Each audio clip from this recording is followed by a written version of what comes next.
मराठवाड़ा यानी महाराष्ट्र राज्य की शान। यही अजंता और एलोरा जैसी विश्व धरोहरें हैं।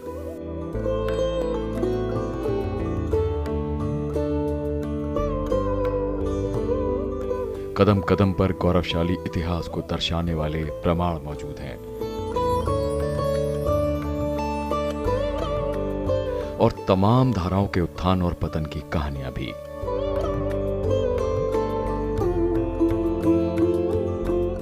मोहम्मद तुगलक ने दिल्ली की जगह कुछ समय तक दौलताबाद को राजधानी बनाया।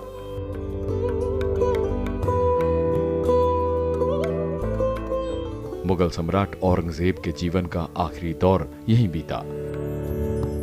मराठों के उत्थान और पतन का यह केंद्र रहा।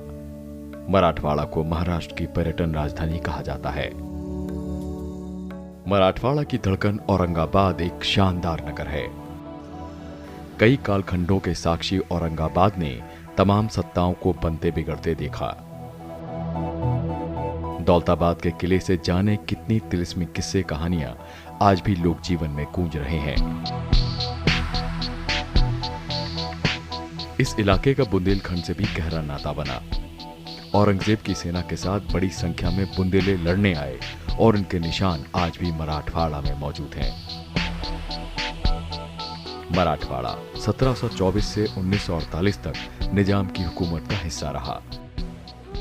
तब यह सोने की चिड़िया कहलाता था, लेकिन आज मराठवाड़ा की पहचान बदल गई। दुनिया भर में यह जल संकट का प्रतीक बन गया है।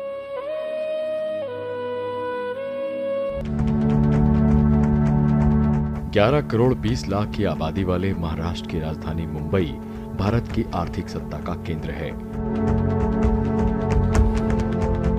बड़े बड़े उद्योगपति यहां रहते हैं और माया नगरी के सपनों के सौदागर भी।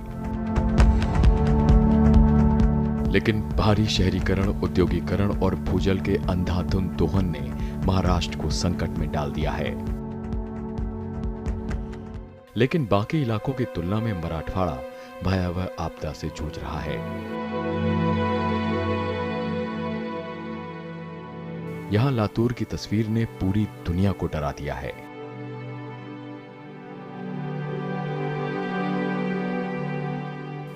मराठवाड़ा की 1 करोड़ 90 लाख की आबादी और 50 लाख जानवर बूंद बूंद पानी के लिए जंग लड़ रहे हैं। मराठवाड़ा के मंडल मुख्यालय औरंगाबाद समेत 8 जिले अकल्पनीय आपदा भोग रहे हैं।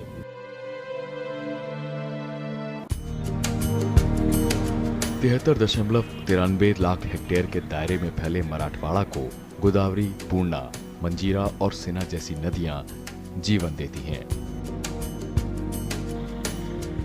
इसके 8 जिलों में 76 तहसीलें, 8522 गांव हैं। लेकिन सारे गांव और शहर संकट में हैं। मराठवाड़ा के 50 लाख लोगों की प्यास टैंकरों के बूते बुझ रही है।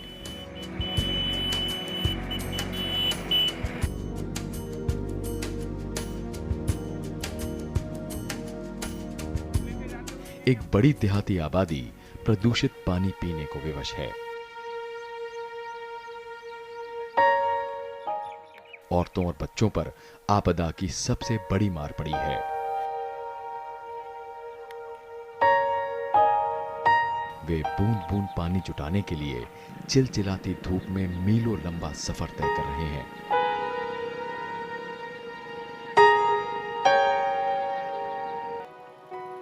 पांच बरसों में मराठवाड़ा पर यह चौथी आफत है। यहां 2011 के बाद केवल 2013 में ही ठीक ठाक बारिश हुई और बाकी सालों सूखा बना रहा। परभणी, नांदेड़, बीड और उस्मानाबाद में बीते साल 50% से भी कम बारिश हुई। 51.57% बारिश के लातूर पर जो बीती, उस लिहाज से बाकी पीड़ित जिलों की व्यथा को समझना सहज होगा। महाराष्ट्र या मराठवाड़ा के लिए सूखा नया शब्द नहीं। राज्य का 40% इलाका सूखा प्रवण है। 1972 में इसने बीती सदी के सबसे भयावह संकट को देखा।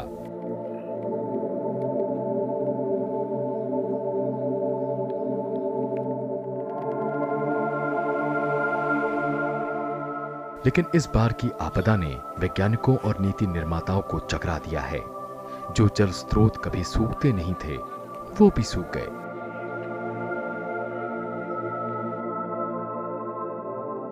बीते बरस मराठवाड़ा की प्यास 939 टैंकरों से बुझ गई थी, लेकिन इस बार 3000 सरकारी टैंकर भी लोगों की प्यास बुझाने में विफल रहे। देश के दूसरे सूखाग्रस्त राज्यों की तुलना में महाराष्ट्र अधिक सजग रहा। राज्य के 14,708 गांवों को अक्टूबर 2015 में ही सूखाग्रस्त घोषित कर दिया गया था। इतिहास में पहली बार सबसे जल्दी सूखा घोषित करने का रिकॉर्ड बना। महाराष्ट्र के 44,000 गांव में से 15,747 सूखे से छटपटा रहे हैं। 21 जिलों की 3.68 करोड़ आबादी सूखे से प्रभावित है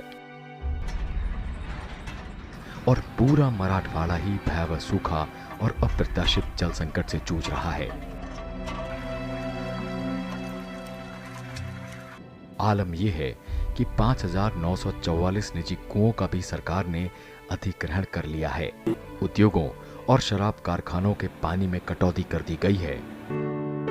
भारत सरकार ने दिसंबर 2015 में महाराष्ट्र को 3,049 करोड़ रुपए की मदद दी। ये देश के बाकी राज्यों से ज्यादा थी, लेकिन जमीनी स्तर पर कमजोर मशीनरी के चलते यहां अग्रिम तैयारी नहीं हो पाई। तभी पानी के बंदोबस्त को लेकर महिलाओं और बच्चों तक को कड़ी मशक्कत करनी पड़ रही है। कई जगहों पर लोगों को 8-8 दिन पर पानी मिल रहा है। सारी नदियां और नहरें सूख चली हैं।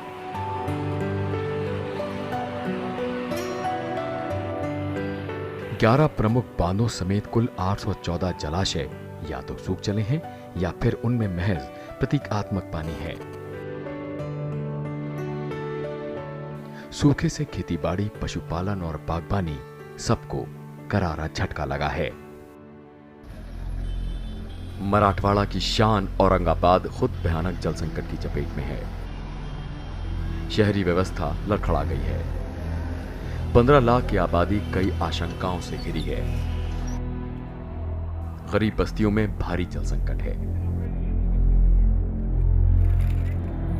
बीड़ बाईपास पर 15 बरस पहले बसी बंजारों की बस्ती तो भीख में पानी मांगने को विवश है। पहले यह देहात का हिस्सा था, लेकिन अब नगर महापालिका के दायरे में है, फिर भी यहां पानी नहीं पहुंचा। सावित्रीबाई नगर की भी यही दशा है। औरतें लंबी दूरी से पानी लाने को मजबूर हैं। औरंगाबाद में गांव की हालत और भी खराब है। 900 लोगों की आबादी वाले भिदोन गांव में इन दिनों बच्चों से लेकर बुजुर्ग तक पानी जुटाने के काम में व्यस्त हैं।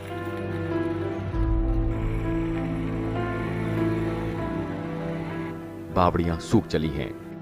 केवल एक जगह थोड़ा पानी बचा है, लेकिन वो पीने लायक नहीं।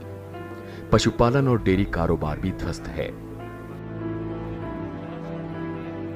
जब आदमी की प्यास नहीं बुझ रही तो जानवरों के लिए पानी कहां से जुटे। लोग दुधारू जानवरों को औने पौने दामों पर बेचने को विवश हैं।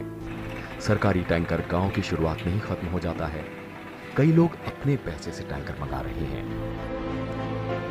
450 की आबादी वाला शिवगढ़ गांव भी बेहाल है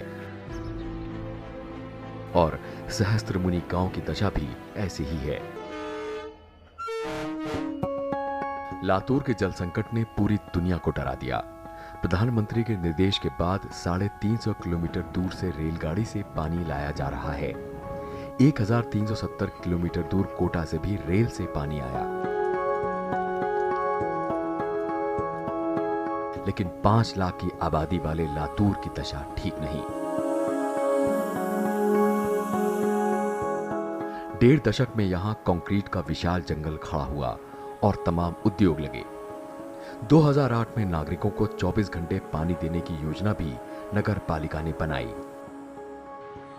लेकिन इसका सारा पानी इस कदर पाताल चला गया कि लातूर टैंकरों पर जिंदा है।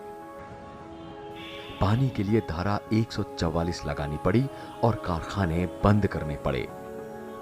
देश में सबसे कम बारिश लातूर, बीड़, उस्मानाबाद इन इलाकों में हुई है और किसान आत्महत्या कर रहे हैं, बेकारी बढ़ती जा रही है। खेती में अग्रणी लातूर देश की सबसे बड़ी दाल मंडी है। अरहर के दाम यहीं से तय होते हैं। लातूर कृषि मंडी में 2013-14 में 1875 करोड़ रुपए का कारोबार हुआ, लेकिन ये 2015-16 में गिरकर 905 करोड़ रुपए पर आ गया। दालों की बहुत कम आवक हुई। शहर के पास बचे 4000 की आबादी वाले कावा पंचायत सूखा और संकट से बेहाल है। लातूर का ही पड़ोसी बीड़ महाराष्ट्र के सबसे बड़े जिलों में शुमार है, लेकिन यहां सूखे से तबाही लातूर से कहीं ज्यादा है। बीड़ जिला मुख्यालय तक अभी रेलगाड़ी नहीं आई है, लिहाजा यहां रेल से भी पानी नहीं आ सकता। 1572 से लगातार लबालब रहने वाली खजाना बावड़ी और बिंदुसरा बांध भी इस बार सूख गए हैं। सूखा और कृषि संकट से कर्ज में लदे बीड़ के रोणस गांव के कैलाश तिलकराव मोरे ने 11 अप्रैल को आत्महत्या कर ली।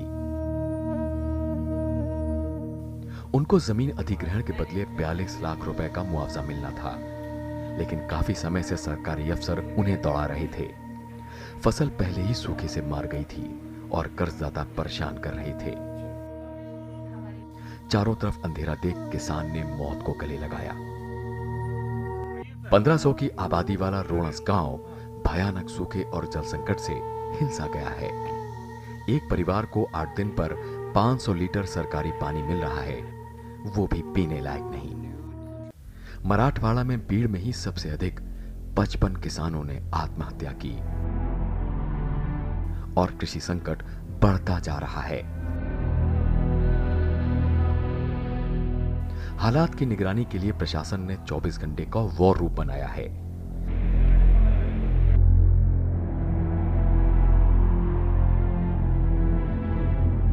जानवरों को बचाने के लिए 265 कैंप बनाए गए हैं। इनमें 2,65,000 जानवर रखे गए हैं। बीड़ से लगा जालना जिला भी भारी आपदा से जूझ रहा है। जिला मुख्यालय से 50 किलोमीटर दूर परतूर तहसील सबसे बुरी दशा में है। 3000 की आबादी वाला आनंदवाड़ी गांव बेहाल है। किसानों के मुरझाए चेहरे और पानी के लिए भटकती महिलाएं बिना कहे ही हालात बता देती हैं और हर किसान कर्ज के बोझ में दबा है। जानवरों के पानी और चारे का गंभीर संकट है। पानी जुटाने के लिए बच्चों ने स्कूल जाना बंद कर दिया है। हालांकि प्रशासन का दावा है कि राहत देने की कोशिशें जारी हैं।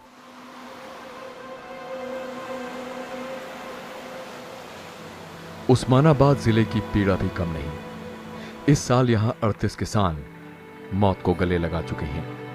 यहां पशुओं के 88 कैंप भी चल रहे हैं, जिसमें 90,000 जानवर हैं। संकट की विकरालता के आगे इंतजाम नाकाफी हैं।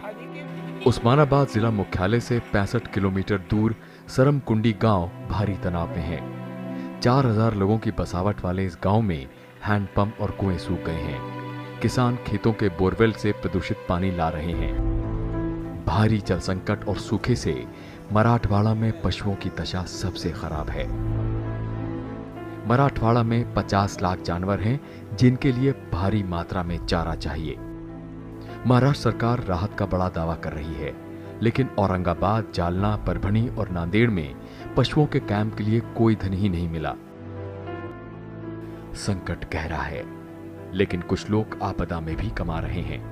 मिट्टी के घड़ों से लेकर स्टील, पीतल और प्लास्टिक के हंडों तक कारोबार बिखरा है।